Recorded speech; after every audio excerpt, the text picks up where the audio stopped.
The purpose of the debate, as Guy mentioned, is to try to determine how anyone that has a product or is interested in the smartphone or the mobile industry can make money.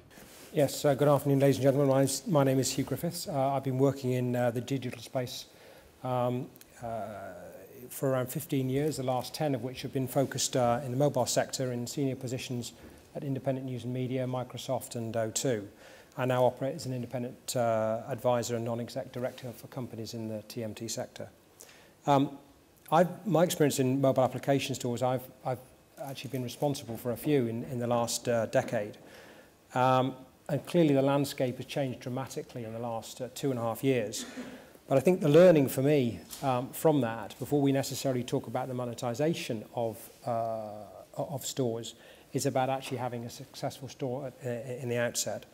And learning that I've seen is that really you need to get devices, platforms, networks, and payment systems all aligned. That's the thing that changed the game 2.5 years ago.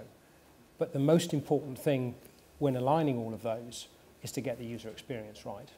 Because there are other players in the marketplace, I would argue, that can do exactly the same that Apple have done, but the user experience hasn't been such that, ironically, that one device has changed a market which arguably is still has moved out of the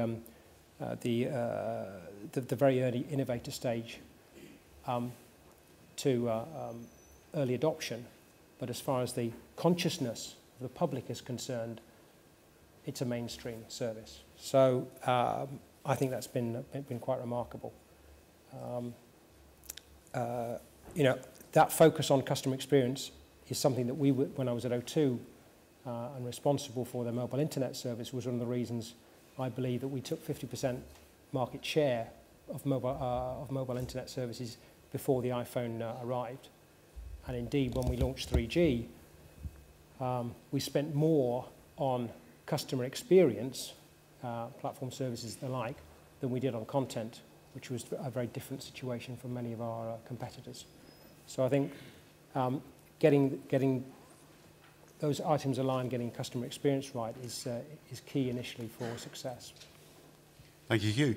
Wenqi, could you tell us a bit about your company and, again, how you'd like to change the model? All right. So thank you very much for inviting me over. And my name is Wenqi Chen and come from a company called Kaleedo Limited. And what we do is that we collaborate in the market to make the service better. So what we have provided is an application framework which will allow handset manufacturers to open to the world of mobile apps. Essentially what it does is that we allow, for example, iPhone applications to be ported over to generic smartphones. By doing that, we will be allowing, basically, fair revenue sharing along the value chain inside the smartphone apps value chain. So earlier this year, we have seen the creation of organizations like WAC, Wholesale Applications Community. One of the objectives of this WAC community is to basically create open standard to ease the developers' effort to pour their applications across onto different platforms. Basically, it's write once, deploy everywhere. With Kaleedo's platform, which we call it Stella, probably this can happen today. So thank you very much. Okay. Oded, how's Microsoft going to improve the world and change the Apple model? I'm going to borrow from Rob Harris's presentation earlier. He spoke about, I think it was sailing and not wind. So Microsoft is going to bring some wind fairly soon. And I'm sure we're going to get a chance to cover that, because I think since 2007, we've seen huge development coming from mobile developers. I'd be intrigued to know if anyone in this audience would leave their job tomorrow and open a mobile app business, because I think there is no wind at the moment. Some of the conversation is how do you create that? That's where our focus is. So my current role is I'm heading the consumer marketing for Windows Phone in the UK. Previously, I worked on mobile products such as Messenger and Hotmail in the UK. and worked in Europe, in the US, and in the Middle East as well. And I fully agree with Hugh and Wenqi. I mean, this is a very exciting time. It has been for a while, since 2007, but the growth that we've been seeing in the past few years is only going to accelerate in the upcoming months. Thank you. Richard, User Mobile is making money out of smartphone apps at the moment. Do you want to tell us a bit about your story? Yeah, I've spent 10 years in the mobile space, and I think for me the most fascinating thing is the fact that people now answer my calls.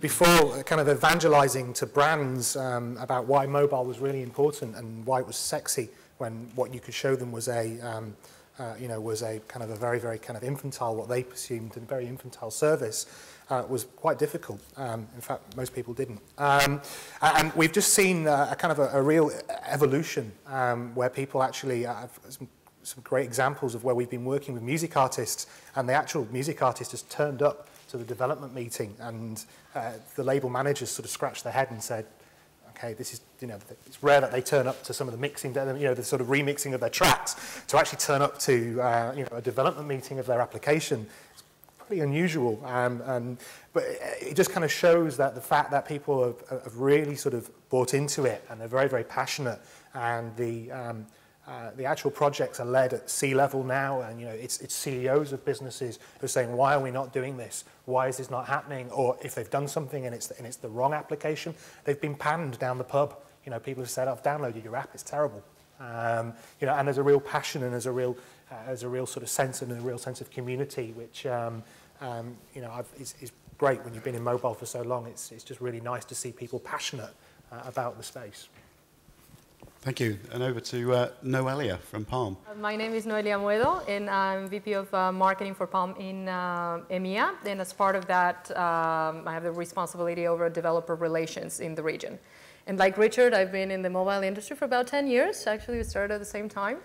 And I've been working internationally and setting up businesses following different business models, mostly consumer services, but ad-funded, selling services to consumers, managed services to operators. And if I look at the ecosystem 10 years ago and where it is today, there's obviously been big changes. Mostly I would call it a power shift away from the operators, especially when it comes to services. But there are a few of the problems that we had then that I think we still have. They've just acquired a different shape or form, if you will. So, and I think those are the ones we need to solve, right? So first one would be fragmentation. So 10 years ago, or maybe not 10, but 8, you had to reach consumers, you had to work with the operators, right? And each of them would do things differently, so it was very difficult to scale the business. Today, you have to work with the different operating systems, right? So it's, slightly different form, but still the same problem. And the second thing would be that still the way users discover applications is still in the hands of a few. Which I don't think is ideal for the ecosystem either. And Palm is trying to tackle both things. In the first one, we offer tools to developers that are based on standard web technologies, and we do have a vision for web technologies solving this fragmentation problem. And the second, on the marketing side, we do have, because everybody has to have today, it's what the market does, we do have an app store that we call the app catalog.